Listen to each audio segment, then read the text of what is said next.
Good morning, Acadiana. Thanks for tuning in to Local News Live, a production of AOC Community Media in partnership with the Acadiana Advocate, our source of local journalism here in Lafayette, Louisiana, and in the surrounding Louisiana parishes and area. We are glad to bring you this community service every Monday through Friday between 9 a.m. and 10 a.m. And we could not do that without the generous support and volunteerism of our news readers, people like Mr. Bruce Cohen, who is with us here this morning. Good morning, Bruce. Well, good morning to you, Mr. Matt. I hope you fared well over this weatherly weekend.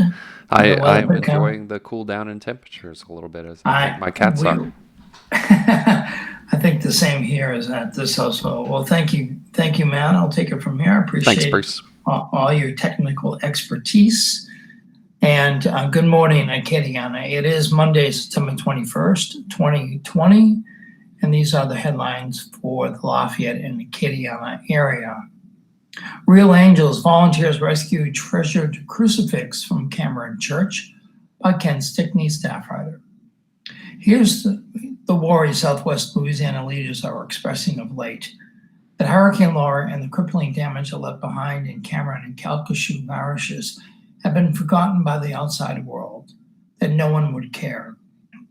But people in and around Cameron Parish have seen otherwise from a group of volunteers from Lafayette Parish. A caravan of some 20 to 25 vehicles transporting 50 to 60 volunteers traveled from Lafayette to Cameron on September 12th to work in Eastern Cameron Parish, mostly at Catholic churches badly damaged by the Category 4 storm, but also private homes. They also rescued a treasured crucifix from a demolished church, the site of a Catholic shrine, and brought it to St. Thomas More Catholic High School for safekeeping, along with a statue of Mary from a nearby church. The volunteer group was formed from a nucleus of sons and fathers at the high school in Lafayette, although a few others in the community enlisted in the effort as well. It was an organic response from St. Thomas More, mostly from dads, texting one another, so Lance Strother, campus minister at the high school. Some wonderful volunteers hopped in with us, but it was an awesome response from dads and sons. The group left Lafayette early on the morning of September 12th, bringing its own supplies, and most of them returned late that night with some sore muscles and a church crucifix they rescued at Our Lady Star of the Sea in Cameron. A parishioner there said the group took the crucifix for storage at the high school until it can be used again in Cameron Parish. Stephanie Rodriguez, Director of Development for the Lake Charles Diocese, said the volunteers also recovered a valuable statue of Mary from St. Eugene's on Lake Chenier. I can't say enough about them, Strother said of the volunteers. A bunch of them were friends and a bunch of them became friends. They stepped right in with a great attitude and great willingness to get in the mess and make a little dent to help people in great need. They did the cleanup work with, among other implements, claw rakes and shovels, chainsaws, a bobcat, flatbed trailers, tools, and a tractor. When all else failed, they used their own muscles on such tasks as moving the crucifix, as Strother suggested, weighed some 300 to 400 pounds, made in Italy from inside the church at Our Lady Star of the Sea to safety.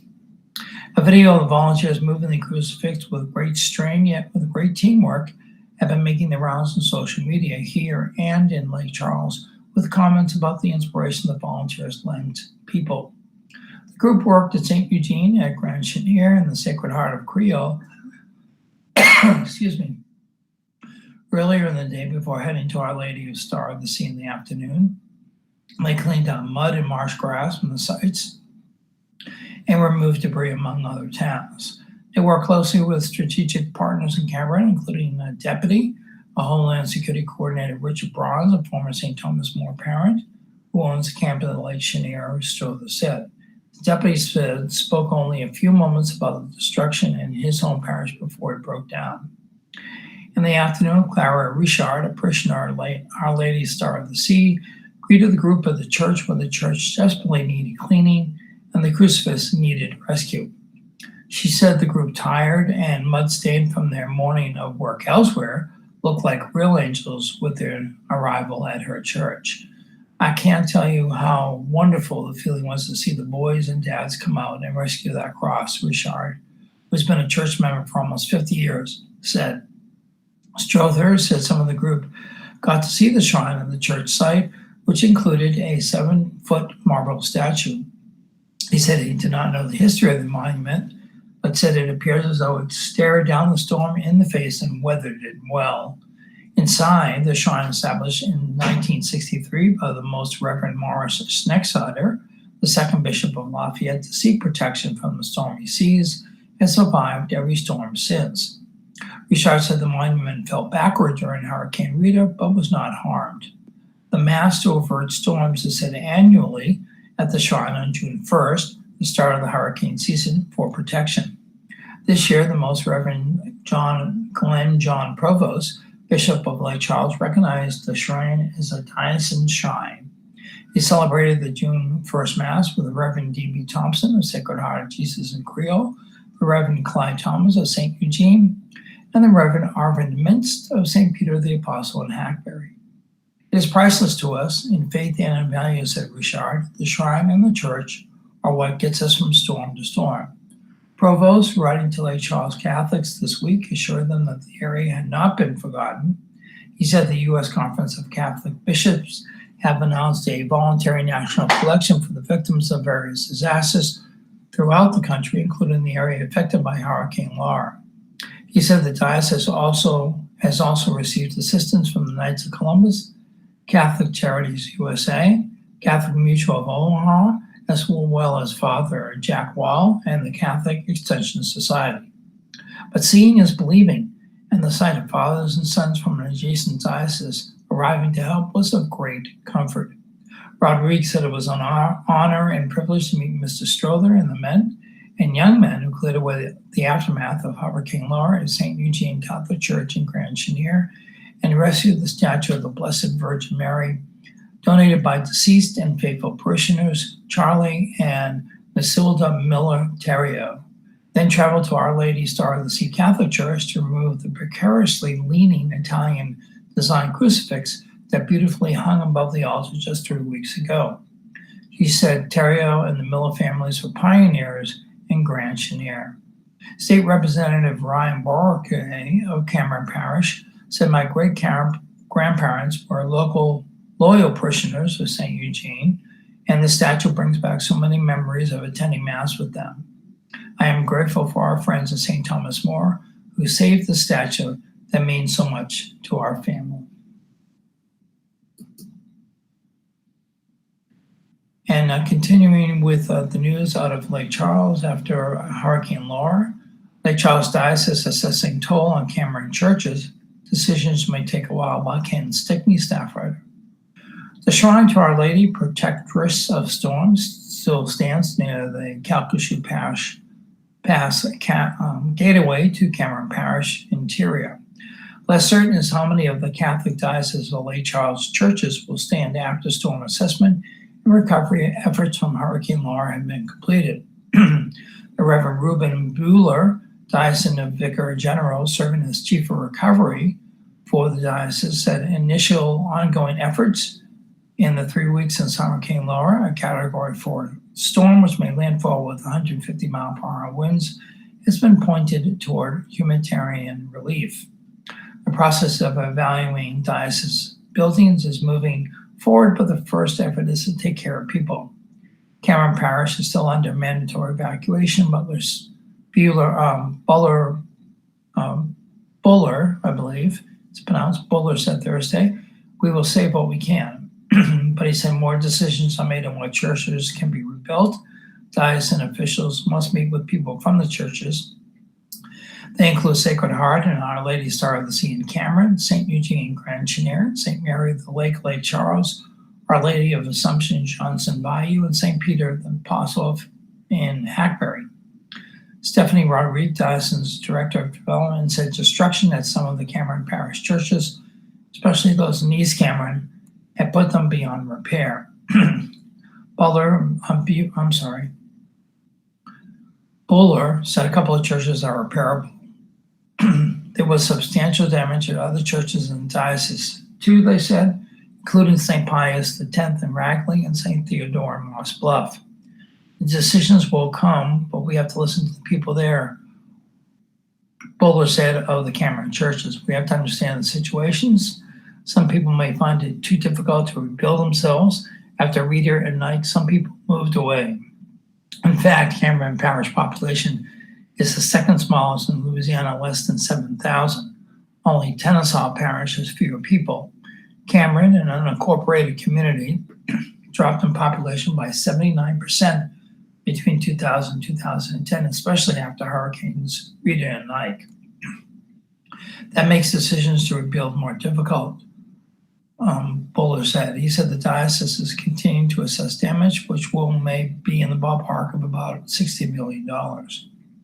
Carla Richard, a parishioner of Our Lady Star of the Sea for almost 50 years, said her husband, a church trustee, is a native of Cameron, and they will likely rebuild their home and remain. The couple raised their 3 children there, but she says she is not confident that a diocese can afford to rebuild Our Lady Star of the Sea because it is down to about 30 regular parishioners. We may be consolidated with others, she said, perhaps with parishioners at St. Eugene and Grand Chenier, if it is rebuilt, or maybe with Sacred Heart of Jesus, which has 60 to 70 members. I don't want to be pessimistic, but 3 strikes and you're out, she said, if we build in the Cameron Church. She says her hope is that a chapel can be built at the St. Mary Star of the Sea site because the shrine has been located there since October 1963 under Most Reverend Morris Schneckstatter, 2nd Bishop of Lafayette. But fearsome hurricanes Audrey in 1957, Reader in 2005, and Ivan in 2008 have taken their toll on the parish. Most Reverend Glenn John Provost, Bishop of Lake Charles, recognized the shrine this year as a diocesan shrine. And looking at local news here in Acadiana, local agencies face huge revenue shortfalls. Officials warn of pandemic's impact on municipalities. By Mark Ballard, Capitol Bureau editor. Bradley Cryer, the assistant auditor, whose job is to check the finances of Louisiana's cities, towns, and villages, recently brought a stack of paper with color-coded tabs to the legislature. Let's see, that's more of a state story. Let's see if we can get into local stories, and then we'll go to the state after the half-hour mark. Here's one from Youngsville, so that kind of qualifies. Ambulance response times question. Youngsville leaders weigh in on new contract by Megan White staff writer. When Youngsville Police Chief Ricky Boudreaux had a heart attack, it took 15 minutes for an ambulance to arrive on scene. The response time stretched to 21 minutes when Youngsville Fire Chief Blair Rivet had a heart attack. These were 2 examples the city's firefighters put into a last week's council meeting, during which Rivet and his team passionately urged elected officials to vote down a proposed contract that would prevent any company other than Acadian Ambulance from providing services in Youngsville. Everything's an emergency to us, Rivet said, and that's how we're going to continue to look at it. The Youngsville City Council narrowly approved a resolution that will allow Mayor Ken Ritter to enter into the agreement with Acadian Ambulance. Under the new contract, Acadian will have to provide an average monthly response time of 10 minutes and 59 seconds within Youngsville. The company recently entered into a similar agreement with Broussard. This is not a sneak around action, said Justin Back, Acadian's Vice President of Integrations. We've been again here for 49 years. There hasn't been widespread chaos. There hasn't been people dying in the streets. The company's existing contract with Lafayette Consolidated Government, or LCG, requires a response time of 11 minutes and 59 seconds, 80% of the time for all calls outside of the city of Lafayette. For calls within Lafayette, the response time is 8 minutes and 59 seconds. The Youngsville Professional Firefighters Association, pointing to ambulance response times for similar-sized cities as Youngsville, as a reason to vote down the contract.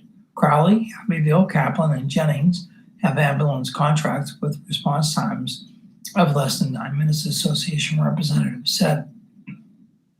Multiple Youngsville firefighters, who are almost always the first on the scene of an emergency, said Acadian is feeling the growing community that is no longer rural enough to justify such long response times.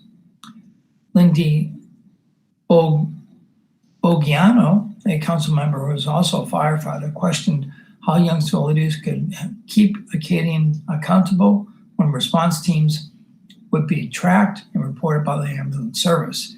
If what we want is a better response time than 10 minutes and 59 seconds, why would we sign this even though they're the only company available to service us? Bogiano said. Currently, no other ambulance companies provide services in the area. MedExpress, another ambulance company based in South Louisiana, has recently been entering other Acadiana markets. Acadian ambulance leaders approached Ritter earlier this year about entering into an exclusive contract, which prevents any other company from offering emergency and non-emergency ambulance services in the city. Non-emergency services includes things such as transporting bedbound patients to doctor's appointments or physical therapy sessions. And now it's 9:16. We'll read our first public service announcement for the morning. Requests for mosquito control now available through Lafayette 311 or Mosquito Prevention and Safety. LCG, or Lafayette Consolidated Government, is increasing mosquito abatement efforts in the parish following Hurricane Laura. An increase in mosquito activity is a common occurrence following a storm event. Citizens noticing an influx of mosquitoes in the area can now use the Lafayette 311 portal to request service. All submitted requests are routed directly to Mosquito Control Services, the mosquito control contractor for the parish. The downtown Toot and Scoot Shrimp Boil is only a week away. This fundraiser for downtown Lafayette, presented by Moss BMW, will serve shrimp and beverages Toot and Scoot style on the streets surrounding Park Sans Souci. This drive-through pickup party also offers a live DJ set by DJ Digital, a mobile O-Snap booth, photo booth company photo booth, and the chance to #RipTails and enjoy a live streamed pickup experience with other lovers of downtown Lafayette. Tickets for the boil include 1 pound of premium jumbo shrimp with all the fixings and beverages including soda, wine, and beer. For more information, you can contact Maureen Dugas Foster, Director of Downtown Lafayette, at maureen@downtownlafayette.org. And this PSA says a week away, so I have a feeling that it may have happened this past weekend, but we will check on that and make sure that information is correct. But I would go to the Downtown Lafayette Facebook page or DTA Facebook page, or just downtownlafayette.org to find out when exactly the date is for this Toot and Scoot Shrimp Boil. And we'll read one more PSA before we move back into the news. The Illustrated Cafe and Downtown Tourism Kiosk. Unique opportunity for Downtown Lafayette Unlimited members to be part of an upcoming exhibition in Downtown Lafayette. From October to January, the Illustrated Cafe will serve as a public art installation in the cafe at the Acadian Center for the Arts. Cafe is designed to look like a line drawing that visitors can walk inside, a cartoon-like world created by artist Aileen Bennett. The installation is a black and white drawing in 3 dimensions with real tables and chairs, fanciful illustrations, and objects galore. There will also be a downtown tourism kiosk to help visitors navigate and learn about downtown. The installation will open October 10th for Downtown Lafayette's second Saturday Art Walk and will run for a minimum of 3 months, including special holiday editions for Halloween, Thanksgiving, and Christmas. Completely integrated into the project, there will be maps, advertising postcards, and stationary advertising that provide a much-desired information hub to share with visitors in the thriving downtown area. Your business's postcard, designed by Aileen Bennett, will be featured in the Illustrated Cafe's Visitor Hub. Visitors will be able to take home these custom-designed cards free throughout the 3-month duration of the exhibition. This is a unique opportunity for businesses to receive a personalized piece of art for inclusion in a fantastical viewer experience. Contact the Acadian Center for the Arts today at acadiancenterforthearts.org. And getting back into the news. Lafayette Parish, students given an option to return to school by Katie Gagliano, staff writer. High school students enrolled in the Lafayette Online Academy have been being given the opportunity to apply to return to their base schools. Lafayette Online Academy students began full-time learning September 14th after a week of orientation, device troubleshooting, and acclimation beginning September 8th. Roughly 8,500 K-12 students across the Lafayette Parish school system are enrolled in the program, which ballooned from about 200 because of the COVID-19 pandemic. The program consists of online learning completed through pre-recorded modules and videos whose school-based facilitators are available for assistance. The option to switch back to a physical campus early in the semester is the loosening of the policy after the school system require parents to commit to the online program before the beginning of school. Current district guidance says students will not be allowed to transition back until January, though consideration will be given to students struggling in the online environment. Allison Dickerson, school system spokesperson, said the district asked for a firm commitment before the semester because each student's decision impacted staffing, safety measures, and classroom capacity, which had to meet state and federal guidelines. Now past a hurdle at the start of school, the district can be more flexible while addressing student needs, she said. The district chose to focus on high school students because the situation is more sensitive because of the students' need to meet graduation requirements, Dickerson said. We don't want to have anyone jeopardizing their graduation. We're mainly concerned about our upperclassmen in graduation, that if you do not pass a class from LOA, it could prevent you from graduating, she said.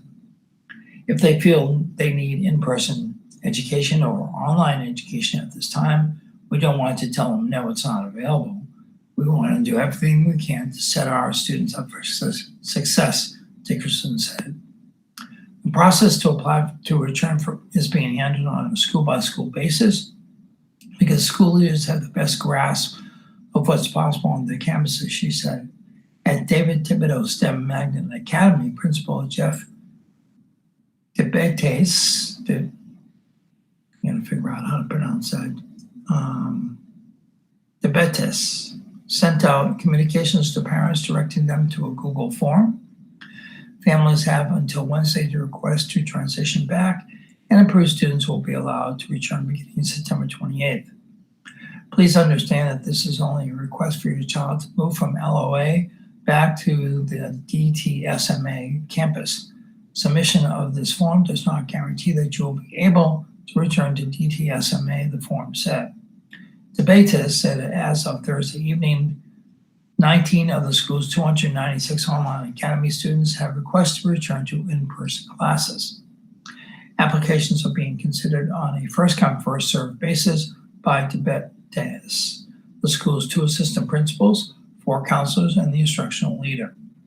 Some principals said at the current rate, they should be able to accommodate all students' requests to return.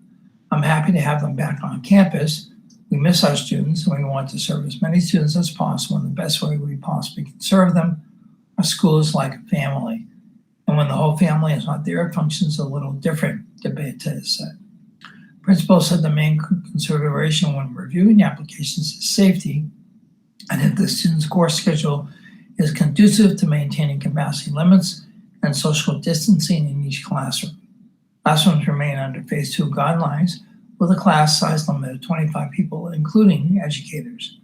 Each student's class schedule will be considered, and if a certain class is full, they'll look at switching them to a different course. The goal is to prioritize classes needed for graduation requirements, Debetes said. The application forms that parents will be contacted if the students' classes would have to change to return to in-person classes. Capacity, rather than students' address, will also determine which days the returning students attend in-person courses while the district remains on a hybrid attendance schedule, DeBete said. Currently, students attend on A days if they have an odd number address, and B days, if they have an even number address. Dickerson said DeBete said if students request to return but can't be accommodated, schools may be able to revisit their placement when the district shifts to phase 3 school attendance. But a transition will be difficult because of the difference in class schedules. Online students are on a 4-class block schedule, while traditional high school students have a 7-course schedule. The latter and the semester are more difficult to adjust, but it will have to be assessed on a case-by-case basis. For those that will come back at a later time, I think it's going to be a challenge, quite frankly, because you can't walk into an engineering class mid-swing. It wouldn't work. We'll have to find some other ways to work a schedule that works for them, DeBete said. Dickerson said the district also began assessing the roles of Lafayette online academy students Friday to determine while students haven't engaged in the program, from not completing orientation to not logging on during the first week of instruction. Staff will connect with those families to discuss next steps, which may include the student return to in-person classes if they can't participate or be successful online, she said. Students must participate because state compulsory attendance requirements have not been waived for the school year, she said. And it's almost a half-hour break. So we'll see. Let's see if there's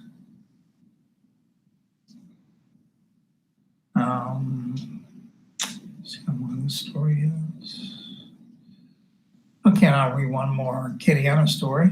The need for blood never stops. Coronavirus pandemic storm causes shortage for patients in Acadiana by Megan Wyatt, staff writer. Acadiana blood banks have seen a decrease in donations in recent weeks, which staff attribute to the pandemic and active hurricane season. It takes about 275 blood donations per day to meet patient demands at South Louisiana hospitals, according to numbers from Vitalant and Our Lady of Lourdes Regional Medical Center.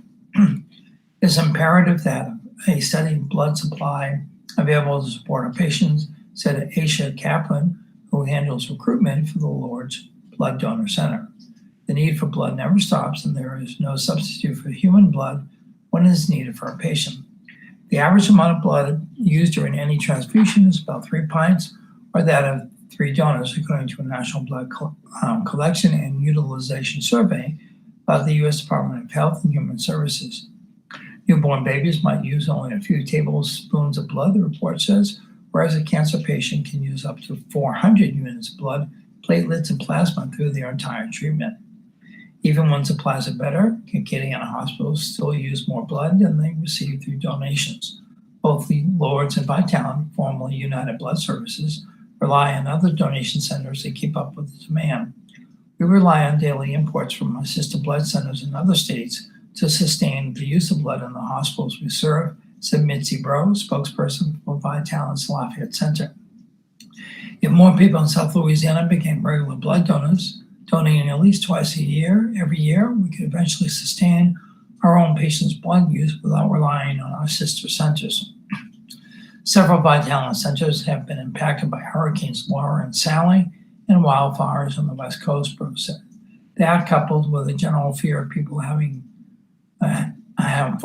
people have donating during the pandemic, has resulted in an especially low inventory of O negative blood at the Lafayette Blood Bank. Lourdes has seen critically low inventories of all blood types except for AB negative.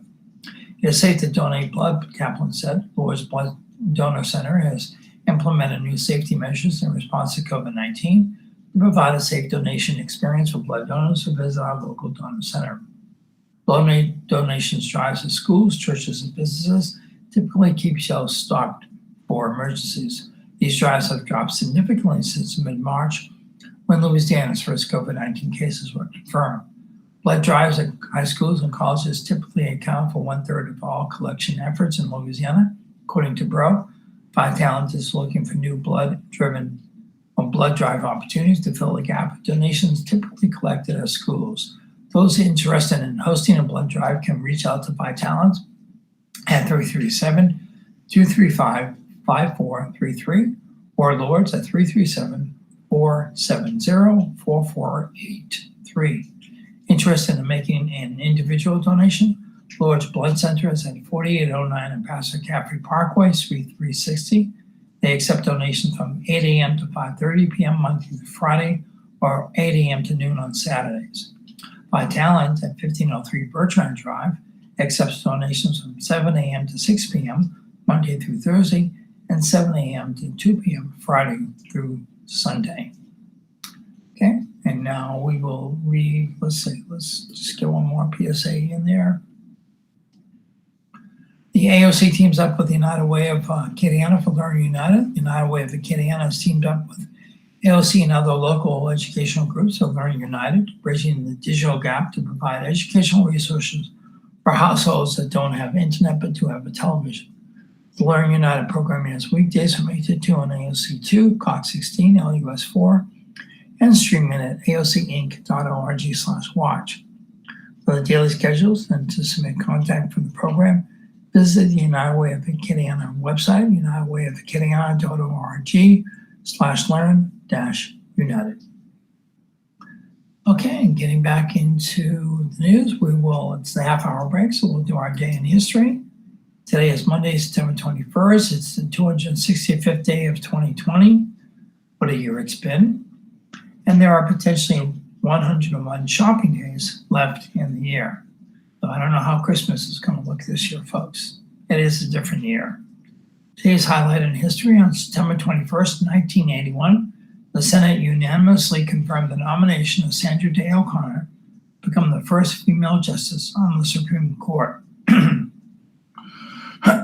Excuse me, which is an interesting side note that Ruth Bader Ginsburg, coming after Sandra Day O'Connor, passed away this past week. On this date in 1792, the French National Convention voted to abolish the monarchy. 1938, a hurricane struck parts of New York and New England, causing widespread damage and claiming some 700 lives. In 1970, NFL Monday Night Football made its debut on ABC TV as the Cleveland Browns defeated the visiting New York Jets 31-21. In 1976, Orlando Letelier, one-time foreign minister to Chilean President Salvador Allende, was killed when a bomb exploded in his car in Washington, D.C. The bombing, which also killed Letelier's assistant, Ronnie Moffett, was blamed on Chile's secret police. In 1982, Ahmed Jamiel, brother of Lebanon's assassinated President-elect Bashir Jamiel, was himself elected president.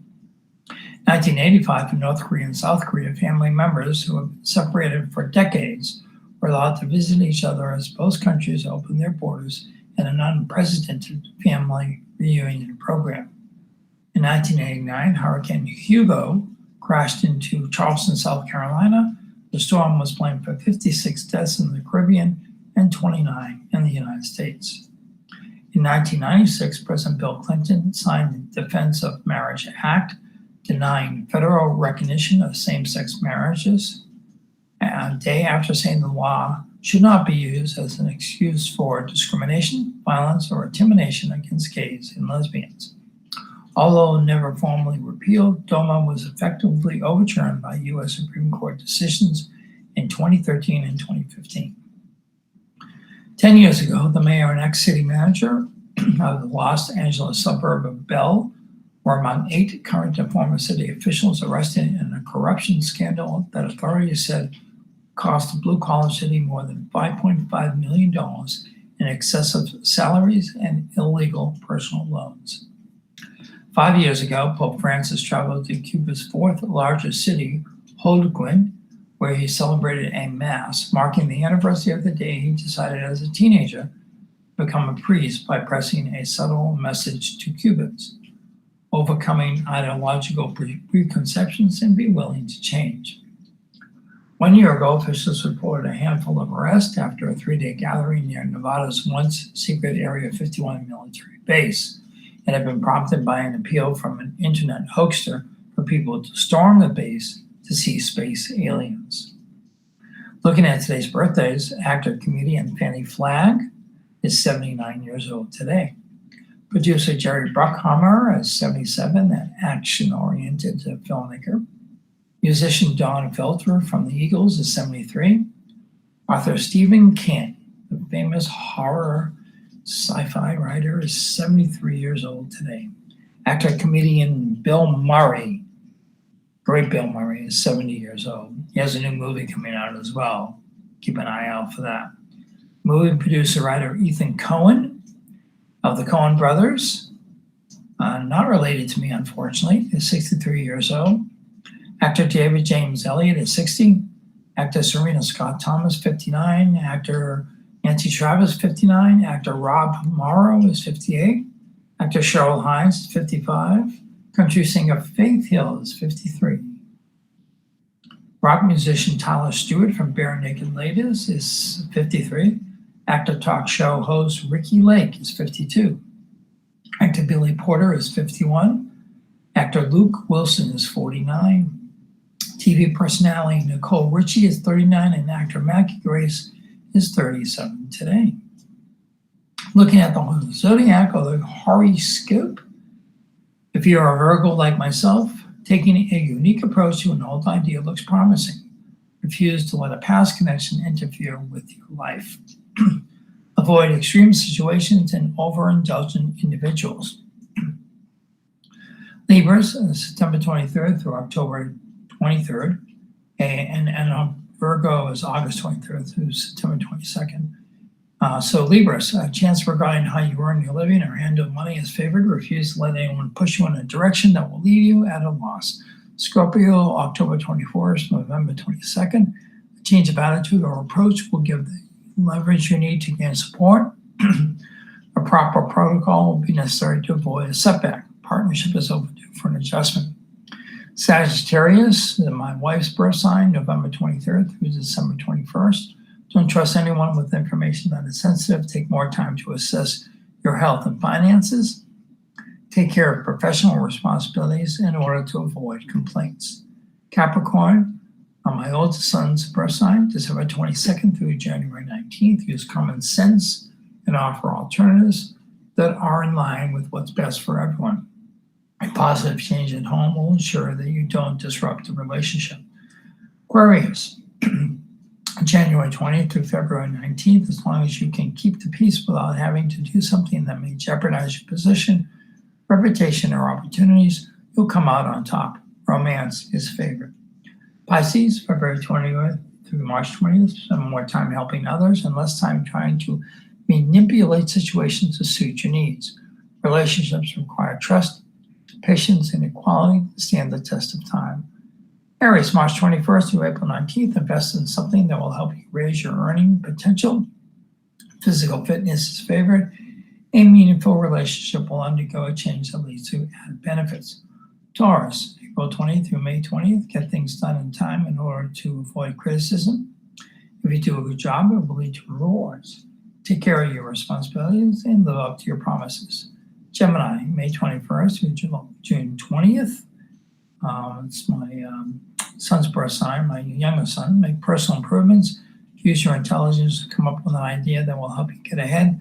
Physical fitness is encouraged. Cancer, June 22nd through July 21st. By taking a unique path, you will discover the talents and skills you didn't realize you possessed.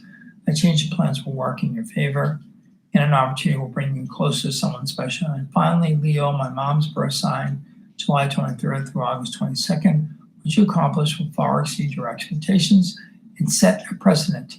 It will give you the incentive to combine your working and living spaces to achieve optimum efficiency and lower your overhead. And as always, our horoscope is an entertainment feature not based on scientific fact. The funerals in the Acadiana area today: Murthy Castile at St. Bridget Catholic Church at noon. Wanzima Gilbo in St. Leo the Great Catholic Church in Leonville at 3 p.m. and Dr. Thomas Nevid Ed D, Our Lady of Wisdom Catholic Church in Lafayette at 10 a.m. And I do also want to mention that unfortunately, yesterday morning, one of our closest friends and allies in the arts and culture here in the Acadiana area for years and years and years. And Cheryl Larkin Castile passed away, and probably will be in the obituaries in the next couple of days, but she was a true friend of mine and a true friend of the arts and culture here in Acadiana and throughout the state, and we're going to greatly miss her.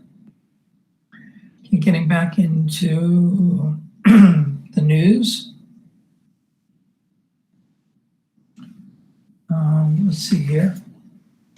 We usually read the crime blotter, and today's crime blotter, we have the police seek help identifying shooting suspect. This is the crime blotter, and it's put together by the Advocate staff reports. Lafayette police are asking for help identifying the person responsible for a fatal Saturday night shooting at a convenience store at University Avenue. Officers responded to a call about shots fired at 11:30 p.m. Saturday in the 800 block of North University Ave, where they found a victim suffering from multiple gunshot wounds to the upper torso. The victim was treated at the scene but later died at a hospital, police said. The suspect, whose image was captured in surveillance video, fled the scene before officers arrived. Details about the incident are still being investigated. So if anyone has information, they're encouraged to call Lafayette Police at 337-291-8600. A Lafayette man has been booked with a vehicular homicide and driving under the influence in a Saturday night crash that left a woman and a boy dead, according to KTC TV. Preston Edwards, 60, was the driver in the crash about 8:45 p.m. Saturday along the Evangeline Thruway, Lafayette Police said. Edward had been booked into the Lafayette Parish Jail with bail set at $155,000 for 2 counts of vehicular homicide and 1 count of OWI, records show. A woman and a boy believed to be mother and son were struck and killed while walking across the Thruway frontage road near City Trends in the 2000 block. Sergeant Wayne Griffin, spokesperson for the Lafayette Police Department, confirmed that 1 victim was pronounced dead on the scene and the other died in a nearby hospital. The driver did not stay on scene. No word of the driver was injured. Police has not identified the victims yet, pending notification of family. All right, getting back into state news. Coroner data discrepancies raise questions about nursing home deaths by Gordon Russell, staff writer. At least 8 residents of the Maison Orleans nursing home in uptown New Orleans have died from the coronavirus, according to records provided by the Orleans Parish Coroner's Office anyhow. But the State Department of Health only lists 3 Maison Orleans residents among Lafayette's 5,198 COVID-19 deaths. A similar disparity exists with the figures at Metairie Healthcare Center. The Jefferson Parish Coroner's Office shows 17 residents there have been lost to the coronavirus. The state's dashboard only lists 12. It's not clear what's behind the discrepancies. Officials of both nursing homes declined to provide information on their data collection and reporting or rationale for the different counts. The state numbers were reported by the nursing homes, while the coroner's offices, which by law must be notified of all coronavirus deaths, generate their own numbers. It's very concerning, said Denise Botcher of AARP, or AARP, a group that has long argued that Louisiana relies too much on nursing homes to care for older adults. It should concern elected officials and families and all of us who plan to get older. Quite frankly, our strategies are only as good as our data. If deaths are being underreported for whatever purpose, that's a problem. The question is, do we have the best data? If the answer is no, we just don't have the luxury to say that's okay. While the cause of discrepancies is unclear, the vast majority of Louisiana nursing homes, including Maison Orleans and Metairie Healthcare, are for-profit businesses that compete for customers. Their ability to contain COVID-19 and keep residents safe from infectious disease will likely be a metric that future residents and their families will examine closely. The inconsistencies in reporting deaths in Louisiana nursing homes appear to go well beyond the glaring disparities found in these 2 facilities. In fact, the State Department of Health keeps aggregate data on nursing home deaths, and it shows that 2,225 Louisiana nursing home residents have died of the coronavirus, according to spokesman Kevin Litton. That works out to be about 43% of the deaths recorded in the state to date. That total comes from the Office of Vital Records, a subset of the Department of Health, which gets its data from coroners. Nursing homes have only self-reported 2,044 COVID-19 deaths to the state, meaning that nearly 1 in 10 nursing homes death is missing from the state's public dashboard. That data compiled by the Office of Vital Records, which state officials consider the gold standard, is not made public except in the aggregate, Litton said. Efforts by his newspaper to scrutinize more closely how coronavirus deaths are reported around Louisiana have been frustrated by a number of factors, none larger than the unwillingness of most of the 64 parish coroners to provide detailed information on COVID-19 deaths in their jurisdictions, though state law makes it clear that data is a public record. The Times-Picayune and the Advocate file public record requests with every coroner in the state. Some never responded, while most who did replied that they would charge $7 for each death record, meaning it will cost tens of thousands of dollars to collect the data statewide.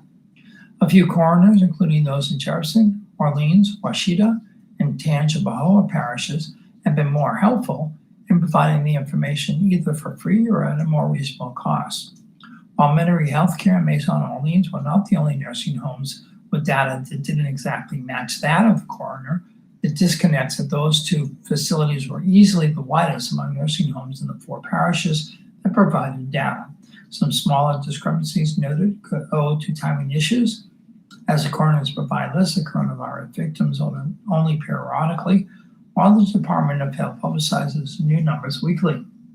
That sort of delay doesn't appear to explain disparate numbers reported for those 2 homes. However, the most recent deaths of a Metairie Healthcare Center resident occurred on May 27th, according to the Jefferson Parish coroner, and the most recent death of a Maison Orleans resident was May 11th, the Orleans coroner said.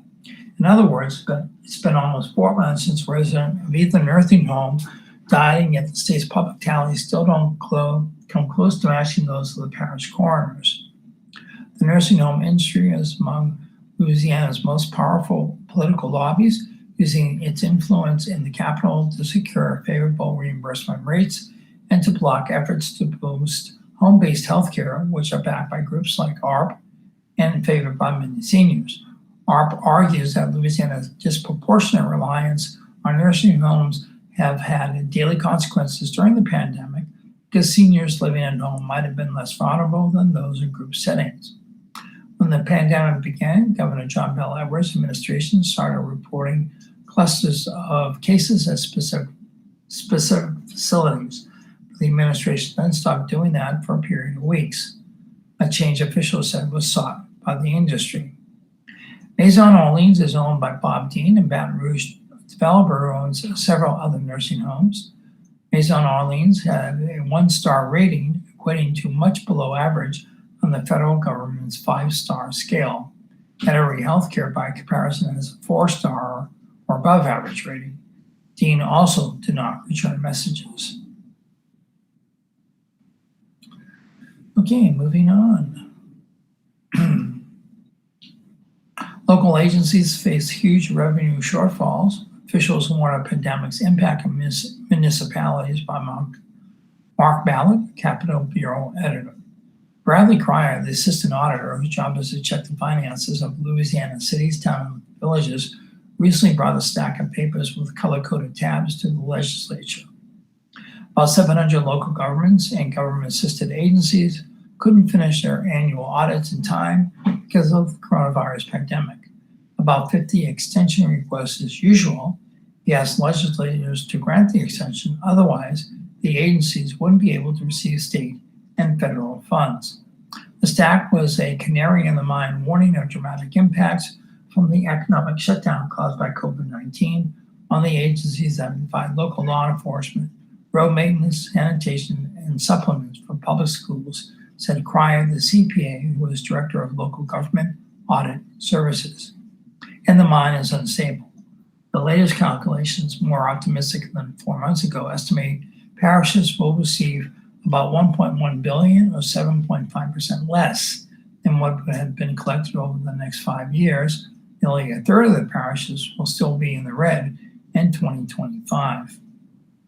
Long before anyone outside the medical community had ever heard of a coronavirus, many Louisiana cities and towns have already faced financial difficulties that, if not stanched, would become the obligation of the rest of the state's taxpayers. The new report added to its calculations the estimated effects of Hurricane Laura, which made landfall August 27th, and revenues from casinos, which were closed when the calculations in the May report were made. Let's see. The new report also calculated that over the next 5 years, local government will collect between $508.3 million optimistically and pessimistically $2.2 billion less than what is on the books in March. The average loss is estimated to be $1.1 billion by 2025. 22 of the state's 64 parishes, a third of the state, still will be in the hole come June 30th, 2025. That is, not collecting the same amount of revenues that were on the books in March.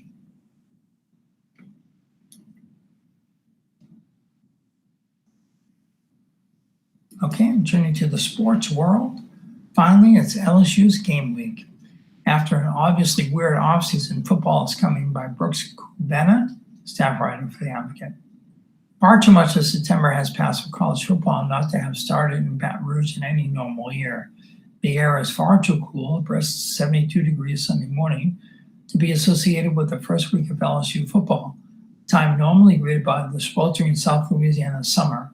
Far too many teams ranked in the Associated Press Top 25 haven't yet played a down this season, and far too many months are ahead before the state feels complete and normal and whole again, comforted fully by the game most people here love. But less than a week separates the purple and gold faithful from a partial reprieve in a global pandemic and from what was perhaps the most turbulent offseason in the history of the sport. The LSU Tigers are scheduled to play football this coming Saturday. That sentence alone was once thought unlikely, if not impractical, in midsummer when the Big Ten and Pac-12 conferences postponed their seasons to the spring after swaths of FCS conference schedules elected to do the same. Now the Big Ten has voted to return October 24th, and Pac-12 leadership is in the middle of taking similar action.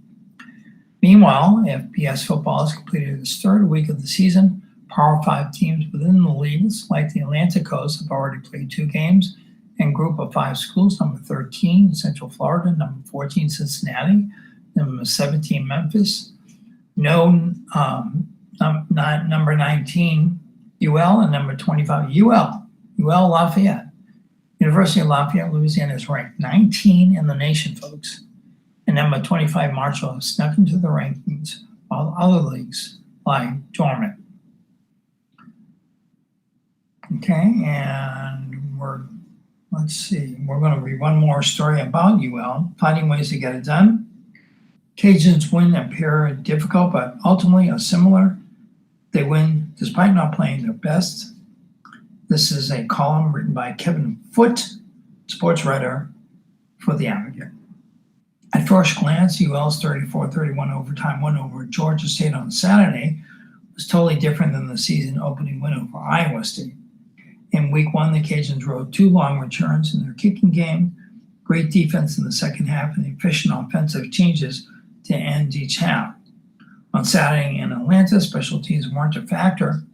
The defense gave up more in the first half than expected and again stepped up in the second half, while the offense played a much better role with flashes of brilliance from both the passing and running games.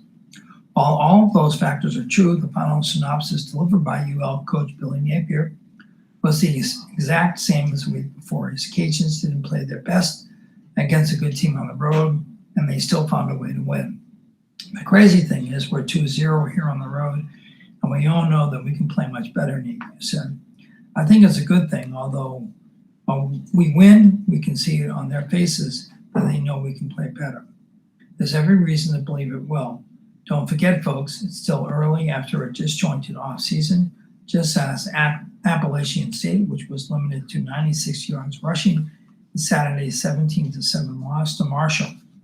For starters, there were perhaps more emotional obstacles to overcome than some expected after a week of national attention. I think that no matter what, some of us has a residual effect on you, Napier said. From an old-fashioned standpoint, the passing game shows some positive signs after a lackluster first game. 9 different Cajun players caught passes from Levi Lewis. True freshmen Dante Fleming and Kyron Lacey topped the group. I'd say for the most part that we're still building chemistry each and every week, Lewis said. We know this is a different ball team. It's a new receiving core, so we're still trying to build the chemistry each and every game. The first thing some big plays in the passing game did was get the Cajuns back in the game. The second thing it did was open up some running lanes for Elijah Mitchell and company to rush for 240 yards as a team. Started to loosen guys up, Lewis said. They get to be playing honest. Those safeties can't stick their neck in there. They've got to respect the pass. So I do believe the passing game opened up the running game. I just want to commend the offensive line. The offensive line had a great game. Eli just kept it up to capitalize on people's mistakes. You make the wrong move on him, it's going to be bad. At the 5 pretty iffy looking quarters for the highly touted offensive line, began to open up big holes for gainers in the second half on Saturday. Sure, the offensive line can get better, but there's still time. But there were moments in Saturday's win where the running game and the passing game showed positive signs of what could be. Like you said in the very beginning, we're very much a work in progress, Napier said. But I'm excited. We've got a lot of redeeming qualities. There's no question our team is in good condition. They've got good mental toughness. I think we stick together even when it gets a little difficult at times. And we find a way to win. That's what matters the most.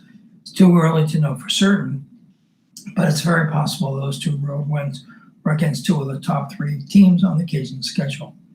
If so, there are 2 wins UL fans will be extremely thankful for come late November. And that about wraps up today's news edition of Local News Live. We appreciate you tuning in.